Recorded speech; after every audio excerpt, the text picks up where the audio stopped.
उत्तर प्रदेश के एक छोटे से कस्बे मध्यपुर में 5 बच्चों की टोली रहती थी। ये सब बचपन से ही खुद को जासूस मानते थे। मोहल्ले के लोग इन्हें मजाक में छोटे शेरलॉक बुलाते थे। इस टोली का नेता था राहुल मिश्रा, 12 साल का होशियार लड़का, जिसकी नज़रें हमेशा आसपास की छोटी से छोटी बात पकड़ लेती थी। उसकी बहन प्रीति ज़्यादातर उनके काम का रिकॉर्ड रखती थी। उनके दोस्त विनय, अरमान और सोनू भी साथ रहते। बचपन की मासूम जासूसी शुरुआत में ये बच्चे मोहल्ले के छोटे छोटे रहस्यों को सुलझाते। कभी दूध वाले का बर्तन चोरी हो गया, कभी किसी के बगीचे से गाजरें गायब हुई। ये सब इन बच्चों की केस फाइल बन जाते। लोग हंसते थे, लेकिन बच्चों को अपने काम पर गर्व था। धीरे धीरे ये खेल असली अपराधों तक पहुंच गया। एक दिन स्कूल का चौकीदार रहस्यमयी ढंग से गायब हो गया। पुलिस ने मामला दबा दिया, पर बच्चों ने अपनी जासूसी से पता लगाया कि चौकीदार की हत्या हुई थी। फिर एक और घटना हुई और पड़ोस से एक बच्चा लापता हो गया। ये पहली बार था जब उनके खेल की असली गंभीरता समझ आई। सच्चाई की परतें बच्चों ने जितना गहराई में जाना शुरू किया, उतना ही डरावना सच सामने आता गया।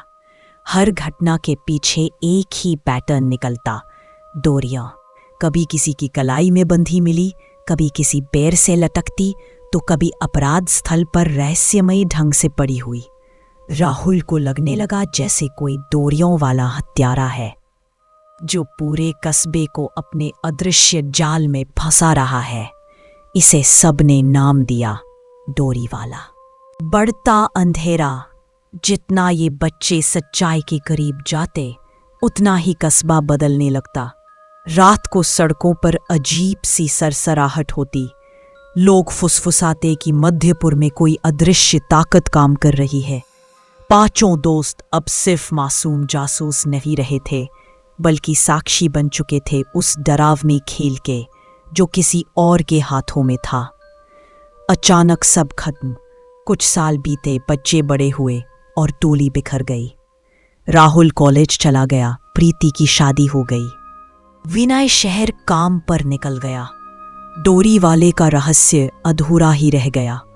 पर असली झटका तब लगा जब राहुल को एहसास हुआ कि शायद ये सब सच था ही नहीं।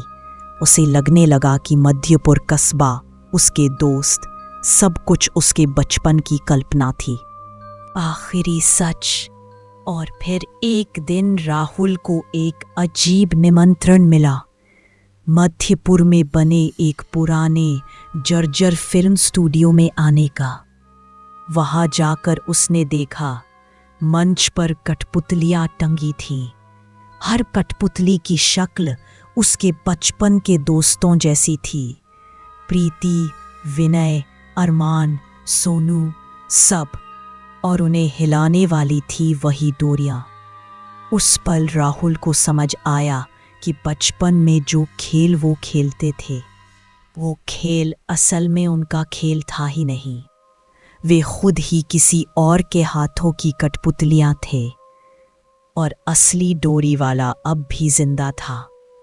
ये थी मध्यपुर की रहस्यमयी डोरियां, एक ऐसी कहानी जिसमें बचपन की मासूमियत, अपराध का डर और कठपुतली बन जाने का एहसास सब कुछ मिला हुआ है।